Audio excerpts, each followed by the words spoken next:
यस कार्यक्रमका प्रायोजक Kist bank, power to succeed. Advance money transfer प्रणाली IME गरौँ। Prabhu money transfer, JME remit company, हामीबाट पठाऊ हामीबाटै पाऊ।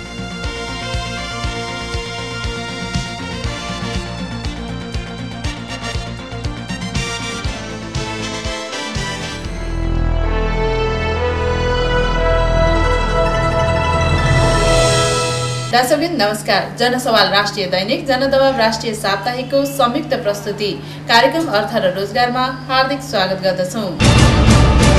विभिन्न आर्थिक गतिविधि, वैदेशिक रोजगार, रेमिटेन्स सम्बन्धी सामग्रीहरू समेटेर तयार पारिएको कार्यक्रम अर्थ र रोजगारको सुरुवातमा साताको गतिविधि। नेपाल बंगलादेश बैंकले एनबी इन्सुरेन्समा भएको आफ्नो स्वामित्वमा रहेको शेयर बिक्री गरेर बाहिरिने भएको छ। एनबी इन्सुरेन्समा एनबी बैंकको 45% स्वामित्व रहेको 6,42,500 किता संस्थापक शेयर रहेको छ। इन्सुरेन्सलाई बीमा समितिले दिएको निर्देशन पालना नगरेपछि एनबी इन्सुरेन्सको कारोबार रोक्का गरिएको छ। एनबी बैंकले मंगलबार आफ्नो स्वामित्वमा रहेको शेयर बिक्री गर्ने सम्बन्धी 15 दिने सूचना सार्वजनिक गरेको छ। 14 करोड 19 लाख रुपियाँ चुक्ता पुँजी रहेको एनबीमा सर्वसाधारण शेयर धनीको समेत लगानी रहेको छ। नेपाल वैदेशिक रोजगार व्यवसायी संघले आइतबार परराष्ट्र मन्त्रालयका सचिव शंकरदास बैरागीसँग भेट गरेको छ। रोजगारीका लागि मलेसियामा जाने कामदारलाई भिसा स्ट्याम्पिङ शुल्क बढाएको भन्दै उक्त शुल्क फिर्ता लिन परराष्ट्र मन्त्रालयलाई कूटनीतिक पहल गर्न आग्रह गर्न सचिवलाई भेटेको संघका कार्यवाहक अध्यक्ष टंक राउतले जानकारी दिए। मलेसियन दूतावासले यसअघि रोजगारीका लागि मलेसिया जाने कामदार समक्ष भिसा स्ट्याम्पिङ शुल्क भन्दै 700 रुपियाँ लिँदै आएको थियो। विगत केही समय यता भने उक्त 700 लाई बढाएर 3000 रुपियाँ दिँदै आएको छ।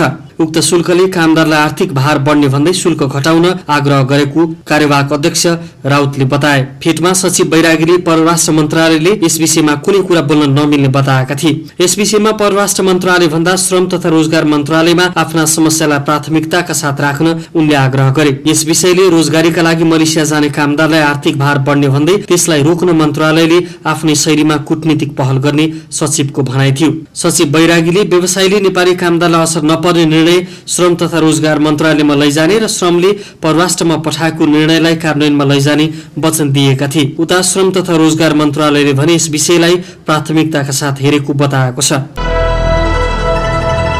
मलेसिया सरकारले सोमबार रातिदेखि गैर कानूनी हैसियतमा रहेका विदेशी कामदार विरुद्ध देशव्यापी धरपकड थालेको छ। मलेसियाको गृह मन्त्रालय र परराष्ट्र मन्त्रालयले सम्बन्धित देशका राजदूतावासलाई पत्र लेखेर सोमबार राति 12 बजेदेखि देशव्यापी रूपमा धरपकड सुरु गरेको हो।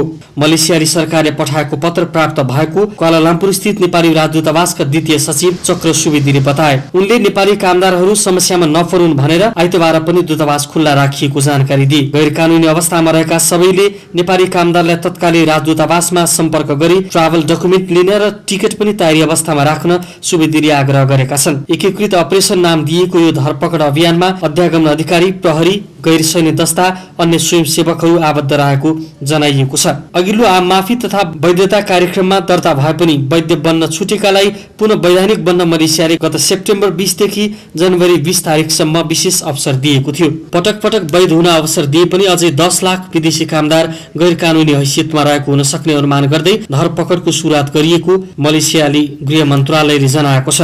समातिएपछि गैर कानूनी कामदारलाई डिपोर्ट सेन्टरमा राखिने, त्यहाँ स्थित सम्बन्धित देशका दूतावास तथा नियोगहरूको सहकार्यमा उनीहरूलाई सम्बन्धित मुलुक फर्काइने जनाइएको छ। डिपोर्ट सेन्टरमा राखिएपछि कामदारले नै घर फिर्ती टिकट किन्नु पर्ने हुन्छ। डिपोर्ट सेन्टरबाट घर फर्किने कामदारका लागि दूतावासले निशुल्क यात्रा अनुमति पत्र, ट्राभल डकुमेन्ट उपलब्ध गराउँदै आएको छ। आम माफी प्रक्रियामा सहभागी भएर हालसम्म 30,000 भन्दा बढी नेपालीहरू वैधानिक भइसकेका छन्। अझै हजारौंको संख्यामा मलेसियामा अवैधानिक रूपमा नेपाली कामदार कार्यरत रहेको अनुमान गरिएको छ। नेपाल सहित इन्डोनेसियाली, बंगलादेशी, फिलिपिनो, बर्मेली लगायत कामदार अवैधानिक रूपमा बसोबास गरिरहेका छन्।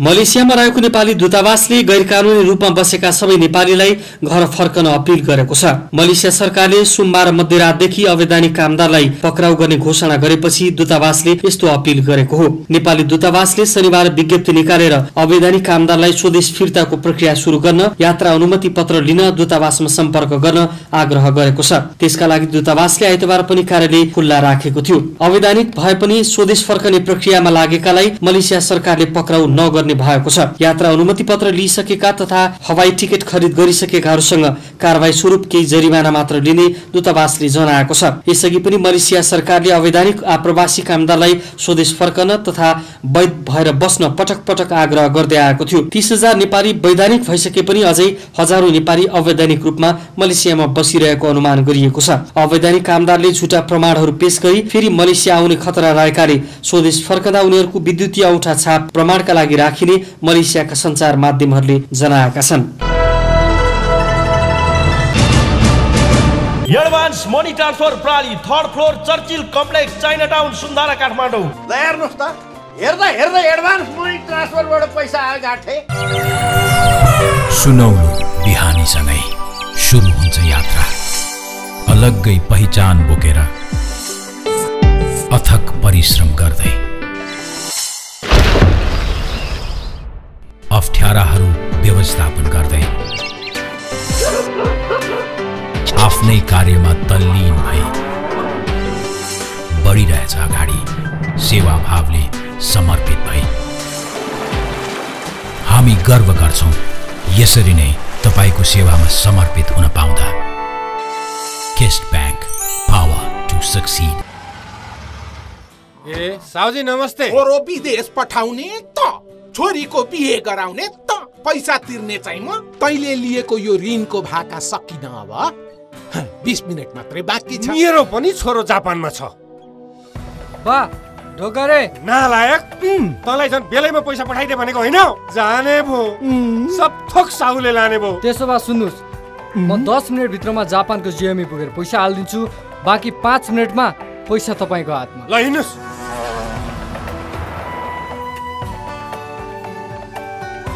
पैसा लिनुस्, जेएमई चिन्नुस्, मात्र 5 मिनेटमा। जेएमई रेमिट कम्पनी, हामीबाट पठाउँ हामीबाटै पाऊ। गैर आवासीय नेपाली संघ एनआरएनए अन्तर्राष्ट्रिय समन्वय परिषदको 40औं बैठकले आगामी 2 वर्षका लागि विस्तृत कार्ययोजना तय गर्दै कार्यान्वयनका लागि समय सीमा तोकेको छ। बैठकमा संघका अध्यक्ष शेष खलेले संस्थाभित्रका विभिन्न कार्यदलको समीक्षा एवं भावी रणनीति तय गर्न गठित समितिले तयार पारेको प्रतिवेदन पेश गरेका थिए। बैठकले सो प्रतिवेदन र आगामी 2 वर्षको विस्तृत कार्ययोजना अनुमोदन गरेको छ। एनआरएन अध्यक्ष खलेले निर्वाचनका बेला एनआरएनमा संरचनागत सुधार र समीक्षा गर्ने एजेन्डा उठाउँदै आएका थिए। एनआरएन अध्यक्ष घलेले निर्वाचनका बेला एनआरएनमा संरचनागत सुधार र समीक्षा गर्ने प्रतिबद्धता जनाएका थिए। गैर आवासीय नेपाली संघका निर्धारित लक्ष्य प्राप्तिका लागि यो बैठकले जिम्मेवार निकाय र समय सीमा समेत तोकेको छ। गैर आवासीय नेपाली संघलाई संस्थागत र दिगो बनाउन नीतिगत दस्तावेज तयार पार्ने, विभिन्न टास्क फोर्स समितिहरूलाई आत्मनिर्भर बनाउने, भवन निर्माण गर्ने, संस्थालाई आर्थिक रूपले सक्षम र दिगो बनाउन 2014 को मध्यसम्म उठ्न बाँकी शुल्क असुल गर्ने, नेपाली नागरिकताको निरन्तरताका लागि लबिङ गर्ने, वैदेशिक रोजगार परोपकारी कोषलाई प्रभावकारी कार्यान्वयन गर्ने लगायत छन्। यस्तै नेपालको बृहत्तर समुदायको हितलाई ध्यानमा राख्दै परोपकारी कार्यलाई तीव्रता दिने, एनआरएन सदस्यता अभियानलाई तीव्रता दिँदै बलियो गैर आवासीय नेपाली सञ्जाल निर्माण गर्ने लगायतका कार्ययोजना तय गरेको जनाइएको छ। नेपालमा प्रत्यक्ष वैदेशिक लगानी र गैर आवासीय नेपालीको लगानी भित्राउन लगानी परियोजनाहरूलाई प्रवर्धन गर्दै सन् 2015 को मध्यसम्ममा गैर आवासीय नेपालीको लगानीलाई गुणात्मक रूपले वृद्धि गर्ने कार्ययोजना तय गरिएको छ। बैठकले काठमाडौँमा एनआरएन भवन निर्माणका लागि 10 करोड रुपियाँ संकलन गर्ने निर्णय समेत गरेको छ। बैठकले विभिन्न क्षेत्रका 16 जनालाई सल्लाहकार चयन गरेको छ, जसमा डाक्टर हेमराज शर्मालाई युरोपमा, मेजर डमर घले युरोप, दिल कुमार गुरुङ युरोप, रतन झा अमेरिका, दीपक खड्का ओसियाना, नरेन्द्र भाट मध्यपूर्व, तेन्जी शेर्पा नेपाल, सूरज वैद्य नेपाल, विश्वकान्त मैनाली नेपाल, लोक भक्त राणा नेपाल, कुलचन्द्र गौतम नेपाल, राम खरेल अमेरिका छन्। यस्तै डाक्टर देवकाजी डङ्गोल मध्यपूर्व, शशि पौडेल युरोप, श्री नापित ओसियाना र युवराज गुरुङ युरोपका लागि सल्लाहकार चयन भएका छन्। युवा उपसंयोजकमा अस्ट्रेलियाका कृष्ण गिरी चयन भएका छन्। सम्मेलनको स्थान र मिति निर्धारण गर्ने जिम्मा एसिया पेसिफिक क्षेत्रीय संयोजक र उपसंयोजकलाई दिइएको छ। एनआरएनको युरोप क्षेत्रीय बैठक जुन महिनाको 7 र 8 तारिकमा स्पेनको बार्सिलोनामा र मध्यपूर्व क्षेत्रीय बैठक मे महिनामा बहराइनमा आयोजना गर्ने निर्णय भएको छ। धौलाश्री बहुउद्देश्य सहकारी संस्थाको निक्षेप अघिल्लो आर्थिक वर्षको तुलनामा 24.6%ले वृद्धि भएको छ। आर्थिक वर्ष 2068-69 कुल निक्षेप 8,43,83,381 रहेकोमा आर्थिक वर्ष 2069-70 2,07,81,300 रुपियाँ वृद्धि भई 10,51,64,384 रुपियाँ पुगेको हो। सहकारीको 11औं साधारण सभाको अवसरमा उक्त कुराको जानकारी दिइएको हो। संस्थाले आर्थिक वर्ष 2068-69 शेयर पुँजी 1,07,73,900 रहेकोमा चालु आर्थिक वर्षमा 1,11,73,100 आर्जन गरेको छ। संस्थाका अध्यक्ष याम श्रेष्ठले आगामी दिनमा कृषि व्यवसाय अन्तर्गत आधुनिक खेती प्रणाली, उन्नत नस्लका पशुपालन, माछा पालन, मौरी पालन लगायतका क्षेत्रमा लगानी गर्ने बताए। हामी यस्ता किसिमको क्षेत्रमा लगानी गर्ने सोच बनाइरहेका छौँ र यसलाई अघि पनि मेरो प्रतिवेदनमा केही कुरा आइसकेको छ। हामीले केही सूक्ष्म ढङ्गले यसको अध्ययन गरिरहेका छौँ। भने जस्तै कृषितर्फ हामी विभिन्न ठाउँमा गएर जहाँ वैज्ञानिक ढङ्गको खेती प्रणाली, आधुनिक नस्लका पशुपालन, माछा पालन, गोलभेडा खेतीतिर हामी चाहिँ केही कुरा वास्तवमा हामी सम्बन्धित एउटा चाहिँ विषय विज्ञसँग हामी सम्पर्क गरिरहेका छौँ। सम्बन्धित व्यवसायमा काम गरिरहनुभएका कृषक साथीहरूसँग हामी सम्पर्क गरिरहेका छौँ। त्यो ढङ्गले हामी गरिरहेको अवस्था छ। अध्यक्ष श्रेष्ठले धौलाश्रीले म्याग्दीको घलेम्दी खोलाबाट 4 मेगावाट बिजुली उत्पादनको काम सुरु गर्ने जानकारी पनि दिएका छन्। त्यो अहिले वास्तवमा हामीहरूको नेपालमा झन्डै चाहिँ 1500 मेगावाट बिजुलीको आवश्यकता छ। तर हामी कहाँ चाहिँ 700 मेगावाट बिजुलीको उत्पादन भइरहेको अवस्था छैन। अहिले तपाईँले देखिरहनु भएछ हामी दैनिक यो अन्धकारको मारमा हामी चाहिँ जिउन बाध्य भइरहेका छौँ। यहाँ उद्योग धन्दा कल कारखानाहरू चाहिँ बिजुली नभएको कारणले, विद्युत नभएको कारण चलिरह नसकेको अवस्था छ। त्यसैले हामी यसलाई मध्यनजर गरेर आज हामी यस्ता किसिमको क्षेत्रमा लगानी गर्ने सोच बनाइरहेका छौँ। संस्थाले भावी समयमा बाल शैक्षिक बचत खाता, दुर्घटना बिमा, सदस्यका लागि राहत कोष स्थापना लगायतका कार्यक्रम कार्यान्वयन गर्ने अध्यक्ष श्रेष्ठले बताए। हामीले खास गरेर अब आउँदा दिनहरूमा यो नेपालको पछिल्लो समय कन्टेक्स्टलाई हेर्दाखेरि दिनमा हजारौँ युवाहरू खालि महिनाको 8-10 हजारको लागि चाहिँ रोजगारको लागि विदेश जान बाध्य भइरहेका छन्। हामीसँग त्यो तथ्याङ्क छ र त्यस्ता युवाहरूलाई विदेशमा गएर चाहिँ एउटा श्रम बेचेर 8-10 हजार कमाउने होइन कि आफ्नै देशमा आफै मालिक, आफै सदस्य भएर काम गर्ने एउटा उत्साहित गराउने उद्देश्यले हामी कृषि र खास जलविद्युततर्फ लगानी केही बनाउने वर्ष पनि सोच राखेका छौँ। कार्यक्रममा राष्ट्रिय सहकारी संघका उपाध्यक्ष विजयराज घिमिरेले धौलाश्रीको काम कारबाही आफूलाई चित्त बुझ्दो भएको बताए। उनले धौलाश्रीमा लगानी गर्दा लगानीकर्ताको लगानी नडुब्ने ठोकुवा समेत गरे। कृषिको काम गर्ने सहकारीलाई ग्रामीण इलाकामा राजस्वमा छुट दिएको भन्दै यस्ता सहकारीलाई काम गर्दा राजस्व छुट गर्नुपर्ने उनको भनाइ थियो। यो संस्थाले यस अवधिमा आजको यस अवधिसम्म आउँदाखेरि यति राम्रोसँग प्रगति गरिरहेको, एउटा सन्तुलित प्रगति गरिरहेको, प्रगति गर्नु भन्दा सन्तुलित प्रगति गरेको नक्स भ्यालुजहरू सबै आफ्नो फलो गरेर त्यो अनुसार आफ्नो काम कारबाहीहरू गरिरहेको पाएको छु मैले। र यही क्रममै यस संस्थाले आउँदा दिनहरूमा आफ्नो काम कारबाहीलाई गतिलाई चाहिँ अगाडि लानेछ भन्ने मैले आशा राख्दछु। आज मलाई यहाँ चाहिँ एउटा आश्चर्य के लागेको छ भने अध्यक्षज्यूले अरू सहकारी बचत ऋणको सहकारीहरूलाई ट्याक्स लाग्ने गरेको छ। त्यसकारण यो ट्याक्सको लागि पनि ट्याक्स साइन्टिफिक हिसाबले लागेको छैन। यसमा चाहिँ सहकारीलाई अन्य प्राइभेट कम्पनी सरह ट्याक्स लाग्नु हुँदैन भनेर राष्ट्रिय सहकारी सङ्घले थुप्रै लबिङहरू गरिरहेका कुराहरू म यहाँ जिम्मेदारी गर्न चाहन्छु। हामीले हरेक सालको बजेट आउने बेलामा सम्पूर्ण निकायहरूलाई तलको सचिव, मन्त्री, राजस्वका मान्छेहरू सबैसँग हामी डायलग गर्छौँ, भेटघाट गर्छौँ, आश्वासन पाउँछौँ, तर कार्यान्वयन हुँदैन। यही विडम्बना छ। यसपालि पनि ट्याक्स हामीलाई घटाउने उहाँले आश्वासन दिनुभएको थियो, तर अन्तिममा आएर उहाँले के जवाफ दिनुभयो भने संस्था राम्रो प्रगति गरिरहेको संस्था 30,000को सहकारीको चाहिँ यो भिडमा पनि टाढैबाट धौलाश्री सहकारी संस्था भन्ने आफ्नो पहिचान कायम गर्न सकिरहेको यस संस्थालाई अब आउँदा दिनहरूमा अझ सन्तुलित प्रगतिको गर्नको लागि म यहाँलाई सानो सुझाव दिन चाहन्छु। हुँदै यहाँ गरिसकेको पनि होला। अब लङ टर्म प्लानिङ गर्नु जरुरी छ। सर्ट टर्म प्लानिङले सहकारी संस्थाले यस्ता सफल सहकारी संस्थाहरूले काम गर्न ठिक हुँदैन। त्यस कारण कमसेकम प्रोजेक्सन 5 वर्ष 10 वर्षको प्रोजेक्सन गर्नु जरुरी छ।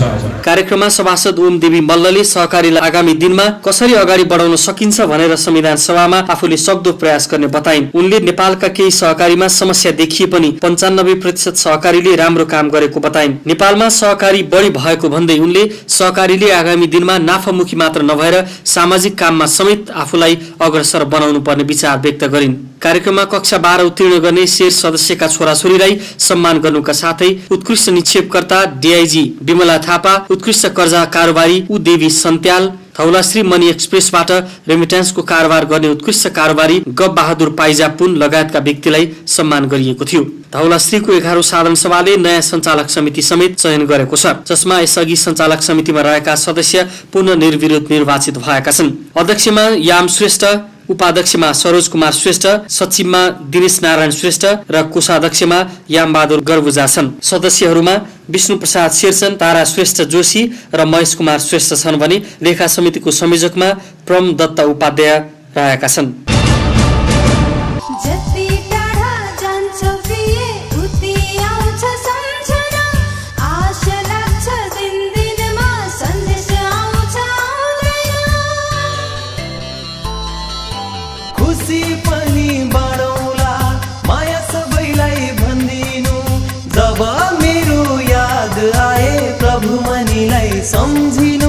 भारतीय स्टेट बैंक एवं अन्य बैंकहरूबाट नेपालमा रुपैयाँ पठाउँदा प्रभु money transfer, Nepal SBI bank र प्रभु फाइनान्सका शाखा तथा एजेन्टहरू मार्फत तुरुन्त भुक्तानी लिन सकिनेछ। साथै प्रभु र एसबीआईको कुनै पनि शाखाहरू मार्फत नेपाल अधिराज्यभर रकम पठाउन पनि सकिनेछ। प्रभु मनी ट्रान्सफर। सुनौलो बिहानीसँगै सुरु हुन्छ यात्रा, अलग्गै पहिचान बोकेर, अथक परिश्रम गर्दै,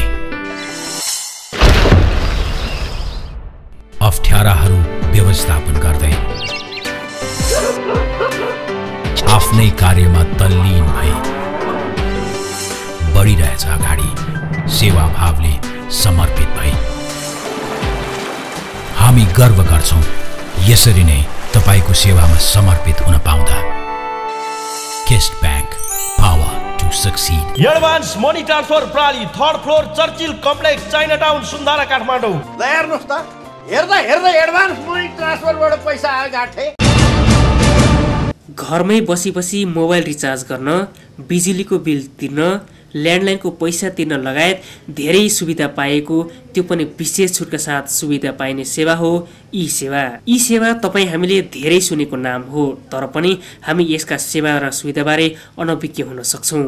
आज हामीले ई-सेवा के हो, यसलाई कसरी प्रयोग गर्न सकिन्छ र यसका के सुविधा छन् भन्ने विषयमा जानकारी दिनेछौँ। यस विषयमा हामीले फोन पेका प्रमुख कार्यकारी अधिकृत असगर अलीसँग कुराकानी गरेका छौँ।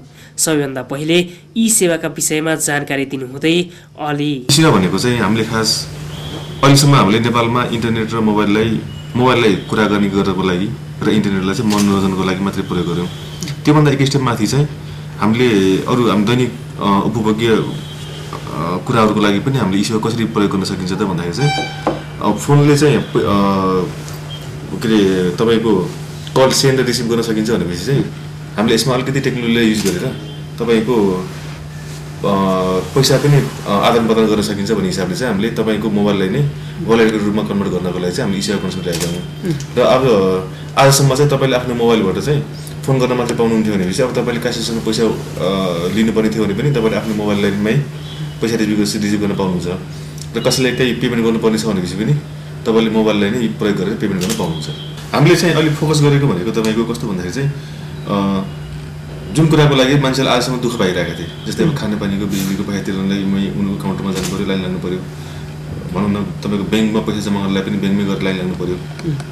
यस्तो यस्तो प्रयोजन जहाँ चाहिँ मान्छेहरूले तपाईँको अलिकति दुःख पाइरहेको थिए, त्यो सेक्टरलाई चाहिँ हामीले मोबाइलबाटै गर्न सकिने गरी चाहिँ हामीले ल्याउन खोजिरहेका छौँ। जस्तै आजको दिनमा तपाईँले रिचार्ज कार्डहरू किन्नु पऱ्यो भने चाहिँ तपाईँ कहीँ कुनै पसल गइराख्नु पर्दैन, ई-सेवाबाटै गर्ने भयो भनेपछि चाहिँ तपाईँले मोबाइलबाटै आफ्नो मोबाइलबाटै चाहिँ तपाईँले आफ्नो मोबाइललाई टपअप गर्न सक्नुहुन्छ। टपअप भन्छौँ हामी रिचार्जलाई चाहिँ। अनि तपाईँको टेलिफोनको बिल मोबाइलबाटै पे गर्न सक्नुहुन्छ। अनि तपाईँको खानेपानीको बिजुलीको लगायतको बिलहरू पनि तपाईँले आफ्नो मोबाइलबाट गर्न सक्नुहुन्छ र कुनै ब्याङ्कमा पैसा ट्रान्सफर गर्न छ भने चाहिँ मोबाइलबाट गर्न सक्नुहुन्छ कुनै बसको टिकट काट्नु छ भने चाहिँ मोबाइलबाट गर्न सक्नुहुन्छ अनि अब एयरलाइन्सको टिकट काट्नु छ तपाईँको फिल्मको टिकट काट्नु छ भनेपछि पनि त्यो सबै कुराहरू मोबाइलबाट गर्न सकिन्छ र यो सबै कुराहरूलाई चाहिँ हामीले ई-सेवाले ल्याएको ई सेवा प्रयोग गर्न के कस्तो प्रक्रिया पुर्याउनु पर्छ भन्ने विषयमा यसो बताउनुहुन्छ सिइओ अली। तपाईँले ई-सेवाको बारेमा ठ्याक्क सुन्नुभयो तर डिटेल जान्नु मन लाग्यो भने तपाईँसँग दुईवटा अप्सन छ। हामीसँग एउटा टोल फ्री नम्बर छ 166001022121 मा चाहिँ तपाईँले यसरी फोन गर्नुभयो भने चाहिँ तपाईँले डिटेलमा पनि हाम्रो यहाँबाट बुझाइदिन्छ र तपाईँको अर्को चाहिँ हाम्रो वेबसाइट छ एउटा www.esewa.com.np भनेर अनि त्यहाँ पनि हाम्रो ई-सेवा बारेमा अलिकति डिटेल छ र अनि त्यो बाहेक पनि तपाईँले आरइजी लेखेर 2121 मा एसएमएस पठाइदिनु भयो भने चाहिँ तपाईँको एसएमएसको चार्ज पनि लाग्दैन है त्यो पनि फ्री अफ कस्ट नै हो। आरइजी लेखेर 2121 एसएमएस पठाइदिनुहोस् अनि तपाईँले हाम्रो यहाँबाट अफिसबाट एउटा फोन आएर चाहिँ तपाईँ ई-सेवा के हो र यसलाई कसरी अझ तपाईले आफू अनुकूल चाहिँ प्रयोग गर्ने भनेर चाहिँ सिकाइदिनुहुन्छ। ई सेवाको यो सेवा फोन पे कम्पनी अन्तर्गत पर्दछ।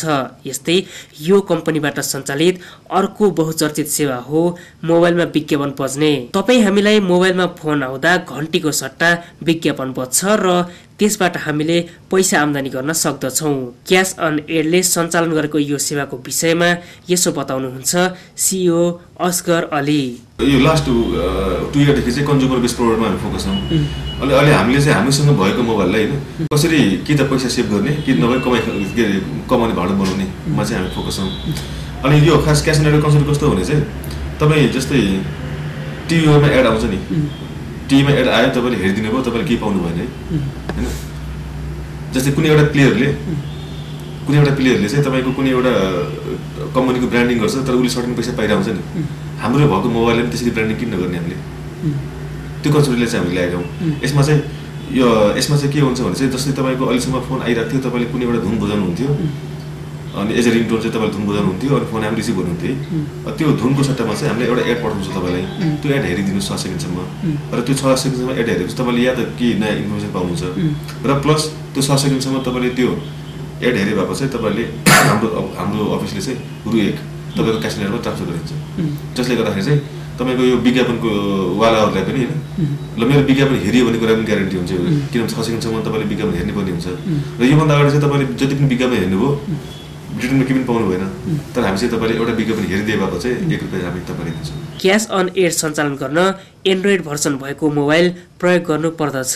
यसका प्रयोगकर्ताले क्यास अन एडको सेवा यसरी चलाउन सक्छन्। यसमा चाहिँ तपाईँ आफ्नो एन्ड्रोइड मोबाइलको प्ले स्टोरमा गएर अनि cash on ad CASSONAD cash on ad भन्ने एउटा एप्स छ, त्यो सर्च गरेर त्यहाँ सर्च गर्नुहोस्, त्यहाँ लिस्टिङमा आउँछ र त्यसलाई क्लिक गरेर तपाईँले त्यसलाई डाउनलोड गर्नुहोस् र डाउनलोड गरिसकेपछि तपाईँले चाहिँ तुरुन्त तपाईँको मोबाइलले चाहिँ पैसा कमाउन थाल्छ। ई सेवा यस्तो सेवा हो जुन घरमै बसी बसी हामीले मोबाइल रिचार्ज गर्न, फोनको बिल तिर्न, हवाईजहाजको टिकट काट्न, बिजुली पानीको बिल तिर्न सकिन्छ, जसबाट हामीलाई समयको बचतसँगै हामीले तिर्नुपर्ने बिलमा समेत छुट पाउन सकिन्छ। साथै क्यास अन एड सेवा मोबाइलमा घन्टीको सट्टा विज्ञापन आउँछ र त्यसबाट हामीले आम्दानी गर्न सक्छौँ। त्यसैले ई सेवा र क्यास अन एडको सेवा प्रयोग गर्दा हामीलाई समयको बचत त हुन्छ नै, आम्दानी समेत बढाउन सकिन्छ। मोबाइल फोन, ट्याब्लेट, फ्याब्लेट जस्ता गजेटको दुनियाँमा संसारभर अग्रणी स्थानमा रहेको स्यामसङ मोबाइलको लोकप्रियता नेपालमा पनि निकै बढेको छ। पछिल्ला केही समयदेखि स्यामसङ मोबाइलको नेपालका लागि आधिकारिक विक्रेता IMS ले एग्रेसिभ प्रचारात्मक अभियान चलाएपछि लोकप्रियता झन बढेको हो। त्यसो हुनुमा IMS का प्रबन्ध निर्देशक DKS मल्होत्राको मुख्य हात रहेको बताइन्छ। पछिल्लो 1 वर्षदेखि IMS को प्रबन्ध निर्देशक रहेका मल्होत्राले नयाँ कार्यक्रम ल्याएर स्यामसङको लोकप्रियता अझ बढाएका छन्। स्वयं मल्होत्रा जिम्मेवारी सम्हालेसँगै सन् 2013 मा नेपाली बजारमा स्यामसङ ब्रान्डलाई नम्बर 1 स्थानमा पुर्याएको र नेपालको कुल बजारको 45 देखि 50% सम्म स्थान ओगट्ने अवस्था सिर्जना गराएको बताउँछन्। अहिले अब 2013 को ओभरअल एभरेज हेर्दाखेरि हाम्रो भ्याल्युमा हामी नम्बर 1 मा छौं हैन, स्यामसङको भ्याल्यु। अनि त्यसमा हाम्रो मार्केट शेयरको कुरा गर्दाखेरि 45 to 50% इयरली एभरेज हाम्रो मार्केट शेयर त्यति छ। अब क्वान्टिटीमा पनि अब 2014 को मेरो टार्गेट चाहिँ क्वान्टिटीमा पनि हामी नम्बर 1 हो र भ्याल्युमा पनि नम्बर 1 नै मेन्टेन गरौँ भन्ने मेरो एउटा टार्गेट हो 2014 को। स्यामसङ मोबाइलको ब्रान्ड विश्व बजारमा चर्चित रहेको र स्मार्टफोनमा स्यामसङ जतिको फोन अरू कुनै नभएको उनको भनाइ छ। नेपाली बजारमा मोबाइल फोन लन्च गर्नु अघि नै स्यामसङ कम्पनीले नेपाली बजारको अनुगमन गर्ने एनटिसी एनसेल लगायतका सिममा कुन कुन टावर दिने नदिने लगायतको विषयमा प्राविधिक अध्ययन गर्ने गरेका कारण कुनै समस्या नआएको उनले जानकारी दिए। अर्कोतर्फ सन् 2014 देखि मूल्यमा पनि कमी आएकाले स्यामसङको लोकप्रियता बढेको उनको भनाइ छ। स्यामसङ रुचाउनुको कारण स्यामसङको एउटा नाम नै हो, जुन ग्लोबली एउटा नम्बर 1 ब्रान्ड एउटा भइसकेको छ। स्मार्टफोनमा स्यामसङ जति राम्रो फोनहरू कुनै पनि पाउँदैन। सो त्यही भएको कारणले गरेर एउटा मेन ब्रान्डको नामले गरेर एउटा ठुलो हामीलाई एउटा एडभान्टेज छ। त्यसबाहेक क्वालिटी पनि एउटा भनौँ न, स्यामसङ फोन किनिसकेपछि कस्टमरलाई कम्प्लेनहरू धेरै नै कम छ, हाम्रो एकदमै कम छ। अब त्यो कम हुनुको कारण के छ भन्दाखेरि हामीले स्यामसङले नेपालमा विदेशमा पनि हुन्छ तर नेपालमा चाहिँ के हुन्छ भन्दाखेरि हामीले कुनै पनि नयाँ फोन लन्च गर्न अगाडि स्यामसङले एउटा टिम पठाउँछ फिल्ड टेस्ट गर्नलाई।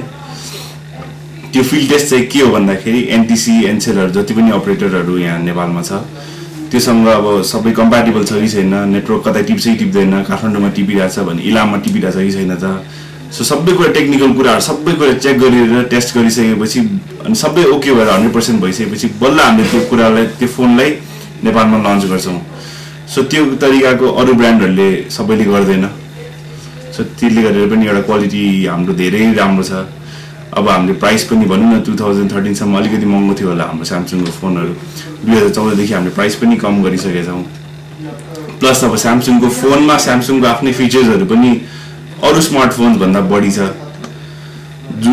जुन कुरा स्यामसङले आफ्नो फोनको बक्समा भनौँ न क्लेम गरेको कुराहरू हुन्छ त्यो कुरा जेन्युन हुन्छ र त्यही भएको हुन्छ। कति अहिले नयाँ फोनहरू आएको छ जुन बक्समा चाहिँ त्यति लेखेको हुन्छ ग्राहकलाई देखाउनलाई झुकाउनलाई, तर भित्र फोनमा एक्चुअली त्यस्तो हुँदैन।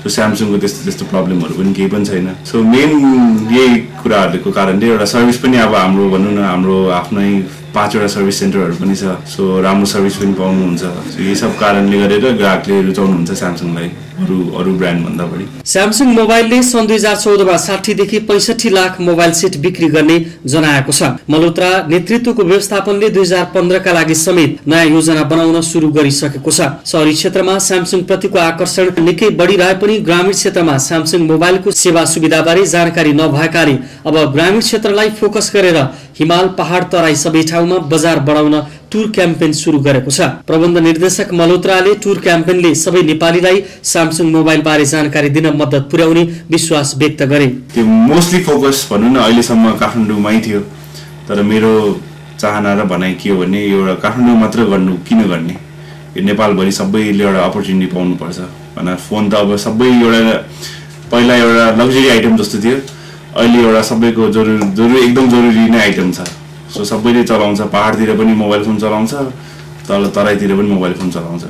सो सबैले अब स्यामसङ भने के हो, स्यामसङ कस्तो कस्तो फोन छ सबै चलाउनु पाओस् भनेर यो हामीले एउटा टुर क्याम्पेन एउटा लन्च गरेको जुन आजबाट सुरु भएको छ। सो यसले गरेर एउटा अलिकति सबै एउटा कस्टमर्सले पनि सबै थाहा हुन्छ स्यामसङको फोनबारे। हामीले अब फ्री गिफ्ट आइटमहरू पनि हामीले त्यसमा बाँड्छौँ।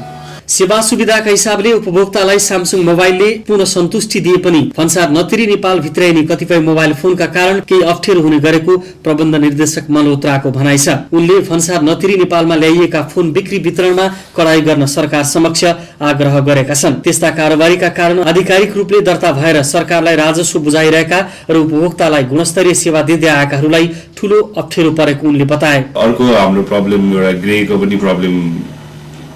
प्रब्लम पनि एउटा ठुलो थियो एकदम। 2013 मा चाहिँ ग्रे फोनहरू जुन इलिगली भङ्सारहरू नतिरेर आएर जुन बजारमा छ्यापछाप्टी पाइरहेको थियो त्यसले पनि हामीलाई एउटा ठुलो प्रब्लम दिएको थियो। सो त्यसलाई ट्याकल गर्नलाई हामीले अब त्यही हाम्रो प्राइसहरू रिभाइज गरेको छौँ। हामीले अब इन्सुरेन्स पनि दिएको थियौँ पहिला र अहिले जुन 2014 देखि हामीले इन्सुरेन्स चाहिँ बन्द गर्यो। तर हाम्रो फोनमा अब वारेन्टीहरू छ, हामीले अब विभिन्न फेसिलिटिजहरू पनि दिन्छौँ जुन ग्रेको फोनमा पाउनु हुँदैन। सो यो सबै कुराहरू प्रब्लम अब हामी बिस्तारै ट्याकल गर्दैछौँ। जति पनि प्रब्लम आउँछ प्रब्लमसँग भागेर केही हुँदैन प्रब्लमलाई कसरी ट्याकल गर्ने भनेर ट्याकल गर्दै अगाडि बढिरहेको छ। नयाँ नयाँ प्रविधि आम मानिसको आवश्यकताले बनिसकेका बेला प्रबन्ध निर्देशक मल्होत्राले स्यामसङ जस्तो ब्रान्डका मोबाइल फोन किन्न र सधैँका लागि ढुक्क हुन सबैलाई आग्रह गरेका छन्। लामो समय विदेशमा अध्ययन गरेका मल्होत्राले अब IMS को प्रबन्ध निर्देशकका रूपमा विदेशमा सिकेको ज्ञान र सिपलाई नेपाली बजारमा प्रयोग गर्ने बताएका छन्। दर्शकवृन्द, हाम्रो कार्यक्रमको निर्धारित समय सकिने लागिसकेको छ। कार्यक्रमप्रति कुनै पनि सल्लाह सुझाव प्रतिक्रिया भएमा हाम्रो इमेल एड्रेस arthararodgar@gmail.com मा पत्राचार गर्न नभुल्नुहोला। हस्त अर्को सातासम्मको लागि म कार्यक्रम सञ्चालिका रिना श्रेष्ठको साथमा सम्पूर्ण अर्थारा रोजगार युनिटलाई बिदा दिनुहोस्। नमस्कार।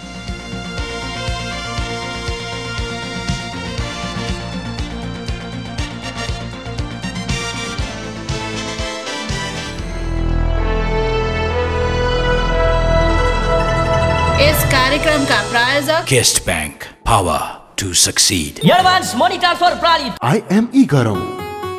प्रभु money transfer, JME remit company, हामीबाट पठाउँ हामीबाटै पाउँ।